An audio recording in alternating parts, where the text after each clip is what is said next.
2 years later, Pharaoh, the king of Egypt, had a dream. In his dream, he was standing beside the Nile River and saw 7 healthy, fat cows grazing in the grass. Then 7 skinny, ugly cows came up out of the Nile and ate the healthy, fat cows. The dream was so real that Pharaoh woke up quickly. He later fell back to sleep and had a second dream.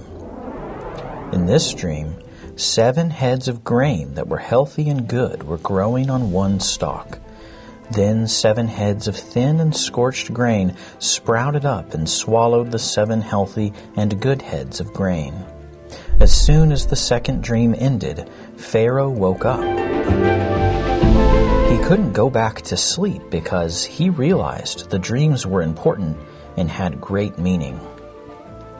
The next day, Pharaoh's mind was troubled. He searched and searched, but no one could tell him the meaning of his dreams. The chief cupbearer noticed the king was troubled over the meaning of his dreams, and he remembered being in prison and how God used Joseph to interpret his dream. When the cupbearer told Pharaoh about Joseph, he quickly sent for him.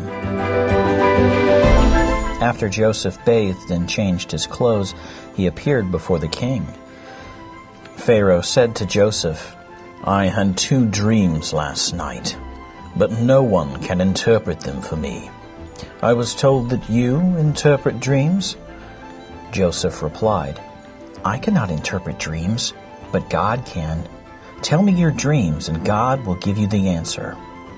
So Pharaoh told Joseph the 2 dreams. Joseph said, "Both your dreams mean the same thing.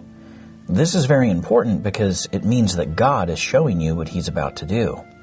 In your dreams, you saw 7 healthy fat cows come up from the Nile River and 7 healthy and strong heads of grain growing on one stalk. These 2 dreams mean the same thing. For 7 years, God will bring a great abundance of crops and grain. It will be so great that you won't even be able to measure it. You also dreamed that 7 skinny and ugly cows ate the 7 healthy fat cows, and 7 thin and scorched heads of grain swallowed up the healthy and good heads of grain. This means that after the first 7 years of abundance of crops and grain, there will be 7 years of famine. The famine will ravage the land so badly that you will not be able to remember the 7 years of good and abundant crops. The famine will be so severe that nothing will grow." After Joseph finished interpreting the dreams, Pharaoh was stunned. Joseph said to Pharaoh, "Look for a wise man to put in charge over all the land and appoint overseers to be in charge over the crops.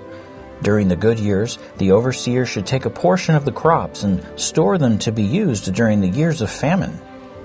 Then Pharaoh said to Joseph, "Since God has revealed this to you, there is no one as wise as you in all the land."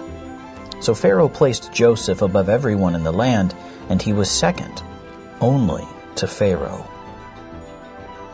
Joseph remembered all of the sad and painful events he had endured, how his brothers sold him into slavery, and then being thrown in prison for something he didn't do. He had gone from being a slave and a prisoner to being the second highest in the land. Joseph never stopped loving and serving God. He saw that through some of the most difficult times in his life, God was always faithful in fulfilling His plan for his life.